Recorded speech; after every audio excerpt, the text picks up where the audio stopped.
बिस्मिल्लाहिर्रहमानिर्रहीम। एक हिंदू साधु शख्स आग की पूजा करता था।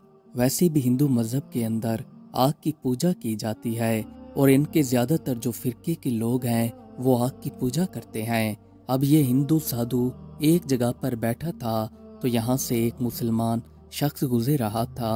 इसने सोचा कि आज इस हिंदू साधु का इम्तिहान लेता हूँ, देखता हूँ कि क्या ये बंदा इस इम्तिहान में कामयाब हो पाता है या नहीं। ये सीधा हिंदू के पास चला आया और आकर हिंदू साधु से कहने लगा कि जनाब आप क्या कर रहे हैं। हिंदू साधु कहने लगा कि मैं अपने अमल के अंदर मसरूफ हूँ, आपको क्या चाहिए। ये बंदा कहने लगा कि आप मेरा एक काम कर देंगे।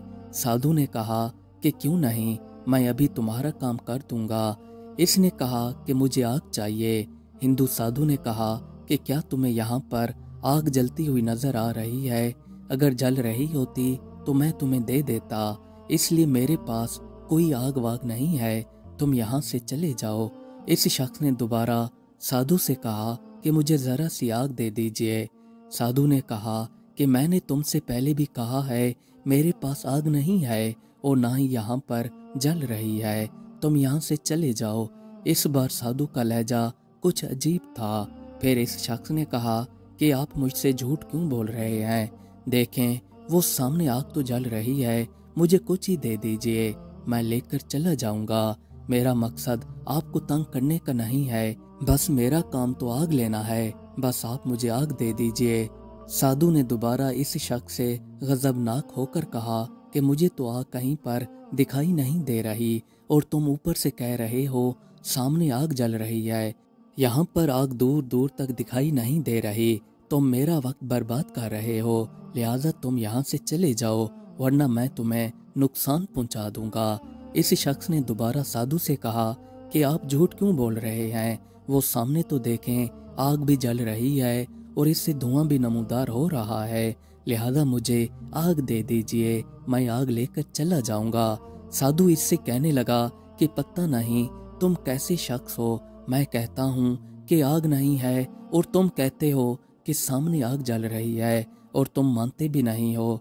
अब मैं तुम्हें कैसे बताऊं, यहाँ पर आग बिल्कुल नहीं है। ये साधु से कहने लगा कि आप मुझे ऐसे टालने की बातें कर रहे हैं जबकि आग भी जल रही है और धुआं भी उठ रहा है। अब आप मुझे आग देंगे तो मैं यहाँ से जाऊंगा वरना मैं यहाँ से नहीं जाऊंगा। मेरा मकसद आपसे आग लेकर ही जाना है, ना कि खाली हाथ जाना। साधु ने जैसे इसकी ये बात सुनी तो इसे गुस्सा आने लगा। इसके साथ ही एक लकड़ी रखी हुई थी, इसने लकड़ी उठाई और इस आदमी को मारने के लिए उठा। जैसे ये इसको मारने के लिए उठा तो ये साधु से कहने लगा कि देखा जनाब आग तो जल रही है पर आप मुझे दे नहीं रहे थे, आपके अंदर जो आग थी वो बाहर निकल आई है और वो मुझे अब नजर भी आ चुकी है। ये गुस्सा ही आपकी आग है जो कि आग बनकर बाहर आ चुकी है। साधु ने कहा कि तुम मुझसे बार बार क्यों आग मांग रहे थे। ये आदमी कहने लगा कि मैं आपकी इनकसारी को देख रहा था कि देखूं आपके अंदर कितनी बर्दाश्त है, पर आपके अंदर तो जीरो नाम की भी बर्दाश्त नहीं और आप मुझ पर हमला आवर हो गए। आप तो आग की पूजा करते हैं, आपने अपने दिल के अंदर ही इसी आग को बसा रखा है।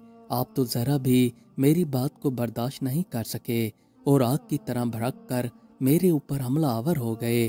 अब आपके अंदर जो गुस्सा पैदा हुआ है यही आग है जो कि आपको समझ नहीं आ रही थी। ये आग पहले आपके दिल को जलाती है, फिर आपके दिल से निकलकर मुंह पर जबान के जरिए दूसरों को जला देती है, जिससे आपका अपना और दूसरों का नुकसान होता है। इसलिए बेहतर है आपको अपनी आजिज़ी के अंदर इनकसारी अपनानी चाहिए। ये साधु को ये सारा अमल बताकर यहाँ से चला गया। साधु इस बंदे का मुंह देखता रह गया। हजरत शेख अब्दुल वाहिद रहमतुल्लाह अलैह अल्लाह ताला के वली गुजरे हैं। ये फरमाते हैं कि एक बार मेरा इरादा हुआ कि मैं अल्लाह ताला से दुआ करूं कि जिसको आप जन्नत में मेरा साथी बनाएंगे तो क्या मैं इससे दुनिया में मुलाकात कर पाऊंगा। यूं इनकी दुआ कबूल हो गई। इनको ख्वाब के अंदर बशारत हुई कि हबशा की रहने वाली एक औरत जिसका नाम मैमुना है वो तुम्हारी जन्नत के अंदर साथी बनेगी। अब आप रहमतुल्लाह अलैह फरमाते हैं कि मुझे जुस्तजू होने लगी कि इससे मुलाकात की जाए। फिर आप रहमतुल्लाह अलैह इस बस्ती की तरफ चल पड़े जहाँ पर ये रहती थी। कुछ देर बाद आप वहाँ पर पहुँच जाते हैं और लोगों से पता करते हैं कि ये कहाँ पर रहती है। तो पूछ-गुछ करने के बाद इसे मालूम होता है कि वो बकरियां चराती है और इस वक्त भी वो बकरियां चरा रही होगी। फिर आप रहमतुल्लाह अलैह इस तरफ चल पड़ते हैं जिस तरफ वो बकरियां चरा रही होती है। फिर आप रहमतुल्लाह अलैह कुछ देर में बस्ती से बाहर निकल आते हैं। जब आप इस जगह पर पहुंचते हैं जहां पर वो बकरियां चरा रही होती है, आप रहमतुल्लाह अलैह यहाँ पर आकर देखते हैं कि सारी की सारी बकरियां एक ही जगह पर चल रही होती हैं और ये इधर उधर भागती तक नहीं, जैसे ये मुअज़्ज़म तरीके से खड़ी हुई हों। फिर आप रहमतुल्लाह अलैह ने देखा कि एक औरत दरख्त के नीचे नमाज अदा कर रही होती है।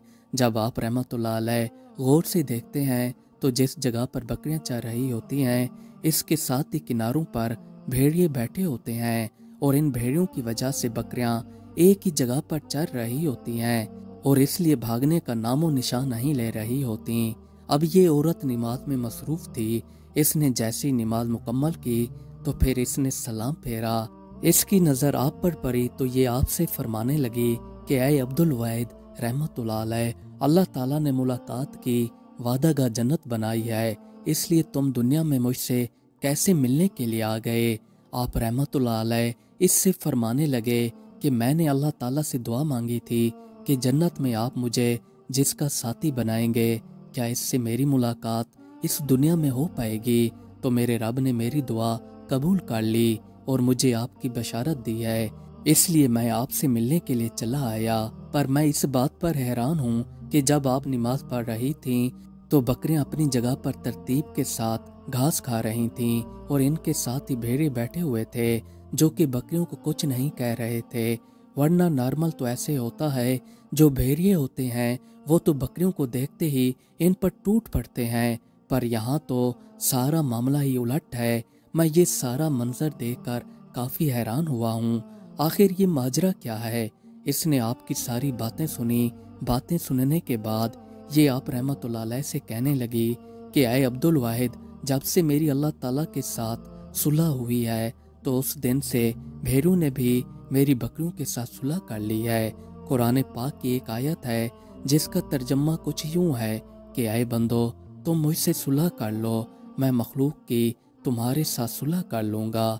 इससे मालूम होता है कि इंसान जैसा भी हो, जब वो अल्लाह ताला की तरफ रजू कर ले तो अल्लाह ताला उसकी तरफ रजू कर लेता है और इसकी हिफाजत का ज़िम्मा अल्लाह ताला खुद उठा लेते हैं। मज़ीद अच्छी वीडियोस देखने के लिए हमारे चैनल को सब्सक्राइब कर लें। शुक्रिया।